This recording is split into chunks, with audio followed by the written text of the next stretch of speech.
3월 국회가 열렸고 선거제도 개혁 논의도 재개됐습니다. 그러나 개혁에 반대하는 자유한국당 태도에는 변화가 없어서 여야 사당은 패스트트랙 시동을 점검하고 있는데요. 선거제도 개혁을 둘러싼 여야의 치열한 소싸움, 오늘 더정치에서 짚어보겠습니다. 자유한국당을 제외한 여야 사당입니다. 더불어민주당, 바른미래당, 민주평화당, 정의당 이렇게 그래서 선거제도 개혁을 패스트트랙으로 지금 처리를 하자 이걸 지금 논의를 하고 있는데 국회법에 있는 패스트트랙 조항이 있어요. 네. 이거 좀 간단하게 좀 설명을 해주시겠어요? 예, 그 패스트트랙은 이제 법조항인 신속처리 대상 안건이라고 돼 있는데요. 네. 이게 국회법 85조의 2에 규정돼 있습니다. 그 지난 2012년에 개정된 국회 선진화법이라고 불리는 국회법 개정 때 신설된 조항인데요. 네. 내용은 이렇습니다. 그 법안이 본회의나 해당 상임위원회에 제적 의원 5분의 3 이상이 네. 찬성하면 신속처리 안건으로 의결이 됩니다. 네. 이렇게 신속처리 대상 안건으로 지정이 되면 이제 쉽게 말해서 패스트트랙에 태우게 되면 해당 상임위에서 그 여야 간의 지루한 공방으로 합의가 이루어지지 않아도 180일이 지나면 법안이 자동으로 법사위로 넘어가게 되고요. 넘어가고. 예, 네. 그리고 또 법사위에서도 여야 간의 합의가 되지 않은 채로 이제 90일이 경과하게 되면 자동으로 또 본회의에 부의되게 됩니다. 네. 이렇게 해서 본회의에 부의된 법안은 60일 이내에 본회의에 상정돼야 되는데요. 네. 그런데 상정되지 않고 이 기간이 지나가게 되면 그러니까 이제 총 330일인데요. 이렇게 지나가게 되면 330일이 지난 뒤 처음 열리는 본회의에 자동으로 상정이 돼서 그 표결에 붙여지게 됩니다. 그 국회 선진화법은 다수파가 법안을 날치기로 처리하는 것을 방지하기 위한 기능도 갖고 있는 한편으로 네. 또 지금 그 자유한국당의 침대 축구로 선거제도 개혁안이 국회에서 표류하고 있는 것처럼 그 특정 정치 세력의 목리로 인해서 그 입법 기능이 마비되는 것을 방지하기 위해서 330일이 지나면 여야 합의와 관계없이 법안이 무조건 그 본회의에 상정되도록 한 제도입니다.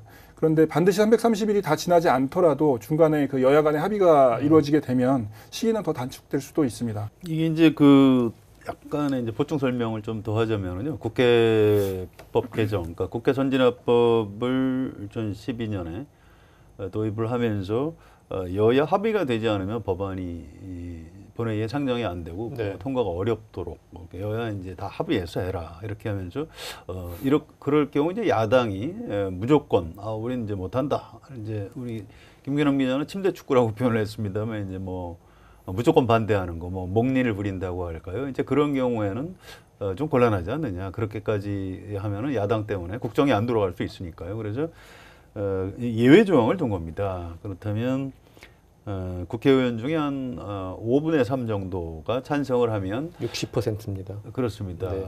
그러니까 좀 이 법안을 좀 신속히 처리하는 게 좋겠다. 이제 이렇게 5분의 3이 동의를 하면 신속 처리 대상 안건으로 지정을 할 수 있도록 하자. 이제 이런 건데요. 이게 이제 꼭 좋기만 한 건 아니고요. 이렇게 하면은 상임위원회에서 이 법안을 좀 충분히 심의할 수 없게 되는 그런 단점 같은 게 좀 있습니다. 이제 전문가들이 이제 그런 지적을 하고 있고요. 그다음에 이제 이런 부분도 봐야 됩니다. 법사위가 상임위원회에 있는 그런 안건들이 있습니다. 무슨 예를 들어서 뭐 검찰청법 개정안이라든가요. 또 공수처 고위공직자 범죄수사처 설치법 뭐 이런 거, 또 상법 개정안 이런 거 이제 법사위원회가 상임위원회이기 때문에 법사위에서 그 숙려기간이라고 할 수 있는 90일이 빠지는 거죠. 네. 그래서 법사위가 상임위인 안건은 240일 뒤에 본회의에서 이제 의결을 할 수 이렇게 있도록 그렇게 네. 돼 있는 겁니다. 좀 이제 복잡하지만 하나 좀 더 설명을 드리자면 우리가 이제 뭐 모든 법안이 그럼 야당이 반대하면 5분의 3이 찬성을 해야 하느냐 뭐 그런 건 아니고요. 5분의 3이 동의하면 신속 처리 대상 안건으로 일단 지정을 하고요. 나중에 본회의에서 의결하는 시점에는 과반 출석에 과반 찬성으로 또 의결을 해야 됩니다.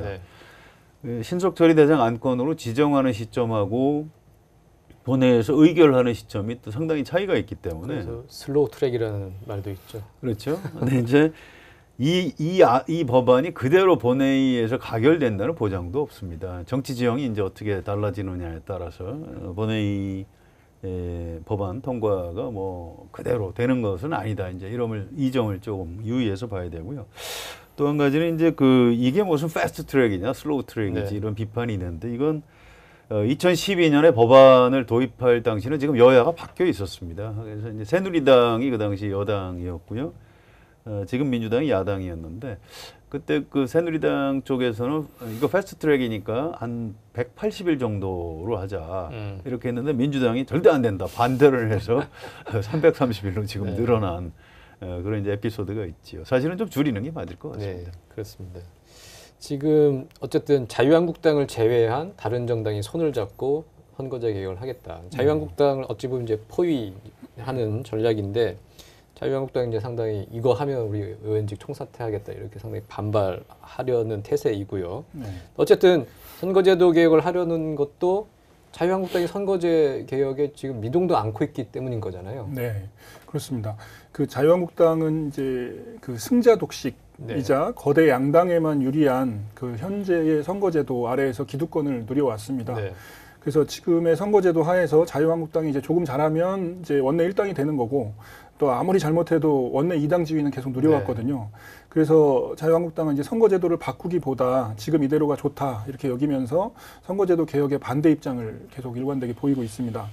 이렇게 한국당이 이제 별 대안도 없이 이 선거제도 개혁에 대해서 반대만 하면서 침대 축구만 하고 있으니 이제 별 수 없이 여야 4당이 패스트트랙으로 이제 의견을 모으면서 여야 4당 대 자유한국당 이렇게 4대1 구도가 만들어지게 된 것입니다. 네. 나경원 원내대표가 작년 12월에 연동형 비례대표제 도입에 대해서 검토한다고 합의문까지 네. 써줬는데요. 그 이후에 이제 나경원 원내대표 취임 이후에 자유한국당 의원들이 좀 계산을 해보니까 그냥 지금 현 제도로 치르는 게 낫겠다. 뭐 이런 판단이 좀 섰다고 하고요. 뭐 지지율도 계속 오르고 있고요. 그 이후에 많이 올라갔죠. 네. 지금도 계속 오르고 있고요. 또 특히 내년 4월 총선이면 문재인 대통령 취임한 지 거의 3년 정도가 돼가는 시점입니다. 그러면 아무래도 정권 심판 선거가 될 가능성이 높다. 따라서 현행 그 성대독식 선거제도로 치르는 게 우리 자유한국당이 유리하다. 또 이제 요즘 황교안 대표 체제가 들어서면서 뭐 좀 상당히 좀 올라가고 있죠. 분위기 좋습니다. 그러니까 자 뭐 못하겠다 이런 이런 배경이 하나 있고요. 또 한 가지는 사실은 그 자유한국당에서 본격적인 협상안을 만들 수가 없게 돼 있습니다. 네. 왜냐하면 자유한국당 안에 이른바 친박, 비박, 또 수도권과 영남, 네. 또 영남 안에서도 분위기가 아주 좋은 네. 대구 경북과 좀 약간 위험한 부산 울산 경남 이쪽 이해관계가 다 다릅니다. 그래서 이 자유한국당이 이거 전체를 지금 리더십을 발휘해서 끌고 갈 수 있는 사람이 없기 때문에 지금 여기서 무리하게 협상안을 도출하다 보면 당이 깨질 위험까지 있다고 합니다. 그래서 그냥 현행 선거제도로 치르자. 이게 이제 자유한국당 의원들의 대략 공감, 합의가 이루어진 상태라고 하고요. 그래서 이 태도는 이제 변하지는 않을 것 같습니다. 지금 여야 4당은 어쨌든 끝까지 이제 노력은 해봐야 되니까 네. 3월 10일까지 자유한국당 당신들도 선거제 개혁안 내놔서 우리 다 합의안 만들자 지금 이렇게 얘기를 하고 있고 10일까지 내놓지 않으면 15일까지는 여야 4당의 단일안을 만들어서 패스트트랙을 태우겠다 이렇게 지금 얘기를 하고 있습니다. 그러면 내년 만약에 패스트트랙이 안건이 실려서 정말 그 안이 확정이 되려면 내년 2월까지는 지금 기다려야 되는 거죠? 네, 그렇습니다. 그래야 되고 그래서 이제 자유한국당을 협상 테이블로 이제 끌어들이기 위한 네. 이제 포석이거든요, 사실 이게. 네. 그 목적이 가장 큽니다. 네. 그 지난해 12월에 여야 5당이 선거제도 개혁 법안을 그 지난 1월에 이제 합의 처리하기로 약속을 했었는데요.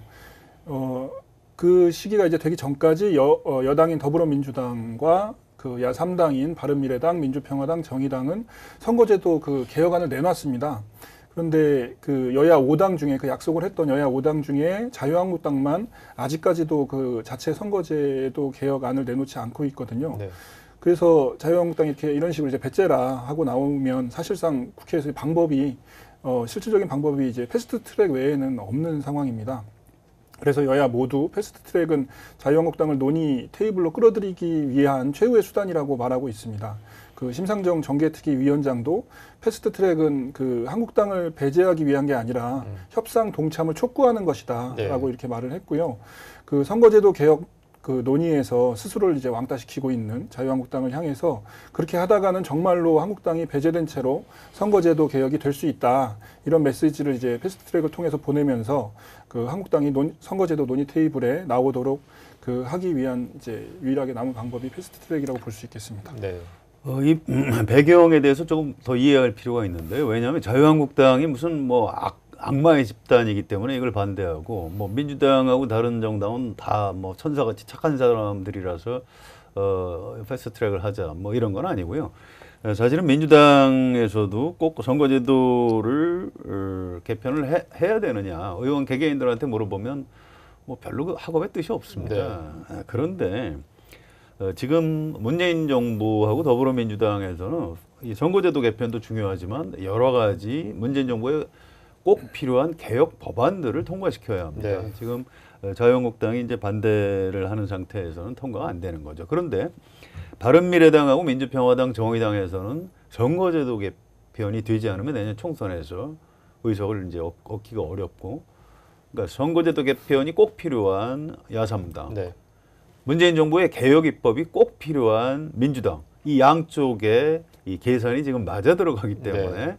좋다. 그러면 잘 패스트트랙하고 개혁 법안을 잘 묶어서 그러면 좀 해보자. 이제 이런 식으로 이제 합의가 빅딜이 좀 이루어지는 거고요. 정확히 얘기하면 민주당의 관심사는 선거제도 개편보다는 문재인 정부의 개혁 입법이라고 봐야 되는 거고요. 또 바른미래당, 민주평화당, 정의당은 문재인 정부 개혁 입법도 좋지만 그 선거제도 개편이 꼭 이루어져야 한다. 이제 속내는 좀 약간 차이가 있는 거죠. 네. 방점은 달리 찍혀 있지만 어쨌든 그러면 우리 양쪽 다 하자, 이렇게 되는 거 아니겠습니까? 네. 그래서 사실은 선거제 개혁 패스트트랙 협상에 있어서 더 중요한 건 선거제 개혁 단일화보다는 개혁 입법 같이 패스트트랙 같이 태울 개혁 입법을 어느 정도까지 넓힐 것이냐, 그거인 것 같더라고요. 네. 민주당과 바미당, 예. 바른미래당 생각은 조금 다른 상황이죠. 네, 그렇습니다. 그 지금 이제 여야 4당 원내 수석 그 부대표들이 그 선거제도 패스트트랙하고 함께 패스트트랙에 태울 개혁 입법 범위 협상을 지금 하고 있는데요. 네. 그 이게 지난달에 그 문희상 국회의장하고 여야 5당 대표들이 미국에 방문했을 때, 그때 이정미 그 정의당 대표가 그 선거제도 패스트트랙과 개혁 법안을 동시에 패스트트랙에 태워서 네. 하자고 이제 제안을 했었고, 네. 이를 이제 좀 이해찬 민주당 대표 등이 그 받아들인 것으로 이렇게 알려졌습니다. 그 이제 그 협상 내용을 좀 보면 그 민주당은 그 고위공직자 비리수사처, 공수처라고 네. 하죠. 그 공수처법, 국정원 개혁법, 공정거래법 등 이렇게 최대한 많은 민생개혁 그 법안을 그 야 3당이 원하는 선거제도 개혁안과 함께 패키지로 그 패스트트랙에 이제 태우기를 원하고 있고요. 네. 그래서 이 법안들이 그동안 이제 여소야대라는 국회 상황 때문에 그 개혁 그 민생 법안 성과가 많지 않았는데요. 그 아까 성환용 선배께서도 이제 말씀하셨지만 그 민주당으로서는 이번에 그 개혁 법안, 민생 법안 성과를 낼 수 있는 이제 기회로 보고 있는 것이죠.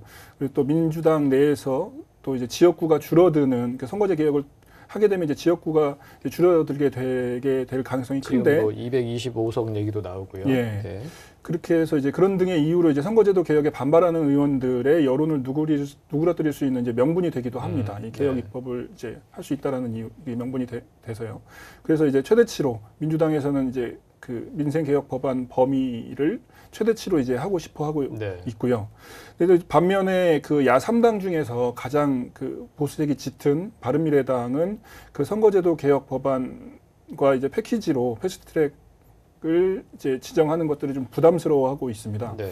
그 이제 선거제도 개혁만 해도 자유한국당을 배제하고 패스트트랙 지정하는 거를 부담스러워하는데, 거기에다가 이제 그 개혁 입법까지, 사실상 이게 범진보 개혁 세력들이 이제 요구하는 그런 부분들까지 이제 보수색이 짙은 바른미래당이 동참해서 하는 것 자체를 좀 부담스럽게 여기고 있고요. 네. 그래서 그 패키지 패스트트랙 이거를 좀 불가피하게 되더라도 그 범위는 이제 민주당과는 정반대로 최소화하려고 하고 있습니다. 특히나 이제 바른미래당 의원들 중에서도 이게 자유한국당 출신들이 있잖아요. 네. 그래서 이분들이 이제 내년 21대 국회의원 선거를 앞두고 정계 개편이 또 어떻게 일어날지 모르는 상황인데 자신들이 또 자유한국당으로 돌아갈 수 있는 상황이 올 수도 있거든요. 그래서 자유한국당을 배제한 채로 개혁 입법을 처리하는 데 동참했다가 나중에 이제 갈 곳을 잃게 되는 다리를 끊어버리는 게 아닌가. 예, 그런 것도 이제 우려하는 분위기가 있다고 하고요. 그래서 이제 민생개혁 법안 패키지를 최대로 하고자 하는 민주당하고 최소화하고자 하는 바른미래당이 오늘 이제 각각 의원총회를 열어서 어느 정도로 이제 할지 좀 의원들의 의견을 모으기로 했는데요. 결과가 어떻게 나올지 좀 지켜봐야 될 것 같습니다. 네. 아무튼 바른미래당에서 당론을 모을 수 있으면은 선거제도 개편은 꼭 해야 되기 때문에 뭐 어느 정도 양보를 할 겁니다. 그런데 조심스러운 게 이른바 문재인 정부의 개혁 법안에 바른미래당이 너무 많이 찬성을 하면 이제 이중대 여당이 네. 이중대로 읽힌다 이런 정치적인 부담 같은 게 있죠. 그래서 어떻게든 정치적인 절충은 이루어질 가능성이 꽤 있습니다. 지금 이 선거제도 개편에 바른미래당이 목을 메고 있거든요. 이게 선거제도 개편이 이루어지지 않으면 바른미래당이 분열을 할 위험이 있는 거죠. 네. 그래서 당의 존립을 위해서도 선거제도 개편을 해야 되기 때문에 아마 상당 부분 민주당이 원하는 거를 좀 어느 정도는 좀 들어주게 될 것으로 이렇게 예상이 됩니다. 네. 자유한국당의 강고한 반대를 뚫을 수 있는 게 패스트트랙밖에 없고, 뭐 하여튼 할 수 있는 방법은 이제 다 이제 나온 거 아니겠습니까? 네. 그렇게 해서 이번엔 선거제도 개혁을 해야겠다 이런 이제 공감대가 형성이 되고 있는 건데 어떻게 좀 잘 될까요? 그러니까 상황은 뭐 좀 비관적인데 좀 의지로 낙관하는 상황이 아닌가 싶습니다. 네. 사실 거대 양당인 자유한국당은 명확히 선거제도 개혁에 대해서 반대하는 모습을 보이고 있고요. 민주당은 선거제도 개혁에 찬성하는 모양새를 보이고 있기는 하지만 그 속내는 지금의 선거제도에 안주하고 싶어 합니다. 그래서 자신들에게 지금의 선거제도가 유리하다고 생각하고 있기 때문이죠. 실제 민주당의 한 중진 의원은 이번 선거제도 개혁 논의 국면에서 최대 저항 세력은 민주당 의원들이다 이렇게 말하기도 했는데요. 그래서 이 의원은 선거제도 개혁을 이루려면 대통령이 나서야 한다라고 말하기도 했습니다. 그래서 이제 대통령이 나서면 적어도 여당 의원들이 지금까지 취해온 선거제도 개혁 입장도 있고 하니 따를 수밖에 없다 이제 그런 의미였는데요. 그리고 이처럼 이렇게 거대 양당이 선거제도 개혁에 반대하거나 이제 미온적인 태도를 보이고 있기 때문에 상황은 비관적인데. 하지만 또 한편으로는 이제 뭐 지난해 문재인 대통령이나 또 문희상 국회의장은 이제 지난해와 올해 계속해서 이제 선거제도 개혁의 필요성을 이렇게 얘기를 하고 있고요. 행정부와 입법부의 수장들이 이렇게 좀 선거제도 개혁에 찬성하는 입장들 이렇게 얘기하고 있는 상황이기도 하고 또 속내야 어떻든 간에 여야 4당이 지금 선거제도 개혁안을 패스트트랙에 태우기 지금 일보 직전까지 와 있습니다. 또 선거제도 개혁 논의를 이끌어가는 국회 정개특위위원장을 맡은 심상정 의원의 의지도 굉장히 높고요. 또 언론들도 이 사안에 대해서 깊은 관심을 가지고 선거제도 개혁의 필요성에 대해서 공감하고 있습니다. 또 한겨레도 어느 언론보다 깊은 관심을 가지고 선거제도 개혁 동력을 이어가려고 고민하면서 열심히 보도도 하고 있고요. 이처럼 이제 의지의 낙관이 상황의 비관을 좀 견인하면 쉽진 않겠지만 선거제도 개혁이 가능할 수 있으리라고 조심스럽게 전망해 보겠습니다. 낙관을 희망하고 있는. 뭐 잘 돼야죠. 근데 이게 좀 양면이 있습니다. 청와대에서 작년 11월에 출범한 여야정 국정상설협의체가 있고요. 거기 이제 당연히 자유한국당 원내대표도 들어와 있죠. 그래서 문재인 대통령이 자유한국당을 포함해서 여러 가지 청와대에서 이제 여야정 국정상설협의체를 통해서 여러 가지 이제 협상을 할 가능성이 있죠. 그 자리에서 이제 선거제도를 포함시켜서 협상을 시도하려고 할 겁니다. 그 축이 하나 있고요. 또 하나는 지금 우리가 오늘 얘기하는 패스트트랙, 국회에서 자유한국당을 배제하는 어떤 강압수단이죠. 두 축이 서로 이제 상호 영향을 주는 이런 국면이 이제 당분간 계속될 것 같고요. 근데 이제 우리나라 정치 알 수가 없습니다. 뭐 무슨 일이든 벌어지는 곳이 바로 대한민국 정치이기 때문에요. 일단 이렇게 될 겁니다. 만약에 패스트트랙에 태우는데 성공을 하게 되면 자유한국당 의원들이 지금 의원직 총사퇴한다고 하는데 네. 의원직 총사퇴는 아마 하지 않을 겁니다. 사표를 써서 원내대표한테 맡기겠죠. 네.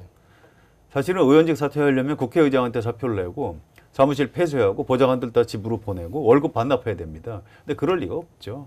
아마 원내대표한테 일임한다 하고 또 뭐 투쟁하면서 또 국회는 국회대로 아마 직을 수행하게 될 것 같고요. 그런데 문제는 이제 그 다음인 거죠. 만약에 내년 2월까지도 자유한국당이 선거제도 개편을 마련하지 않으면 어떻게 될까요? 자, 지금 패스트트랙에 올린 이 법안이 그대로 통과가 될까요?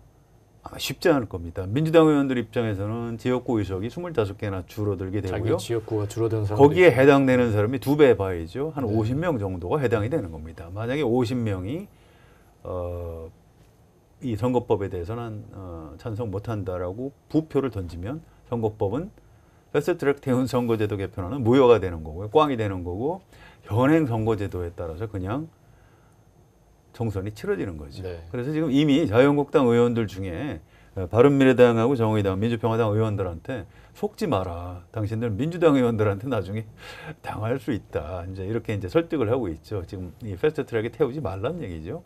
이런 이제 아주 그 깊숙한 얘기들이 의원들 사이에서 지금 오가고 있습니다. 네. 참 패스트트랙을 태울지도 이제 관심거리지만 330일 이후에 그 결과가 어떻게 해피엔딩으로 끝날지 아니면 파국이 될지 그것도 참 궁금한 대목입니다. 쉽지 않죠. 아무튼 지금부터 좀 정치부 기자들이 많이 상상력도 발휘하고요. 물론 네. 취재를 해서 팩트를 써야 되겠습니다만 전망을 할 때는 여러 가지 가능성을 짚어줘야 됩니다. 그래서 좀 더 심층 취재, 또 좀 멀리 내다보는 전망 이런 것들을 해주는 게 좀 좋을 것 같다 이런 네, 생각입니다. 알겠습니다. 열심히 하겠습니다. 네, 선거제도는 게임의 룰이죠. 플레이어가 모두 동의해서 룰을 고치는 게 상식인데 그동안 거대 정당은 이런 논리를 악용해서 자신의 기득권을 계속 유지해 왔습니다. 민심의 왜곡을 부르는 게임의 룰에 편승해서 불공정한 승리를 추구하는 것은 옳지 않습니다. 이제는 바꿔야 합니다. 이정치 오늘은 여기까지입니다. 감사합니다.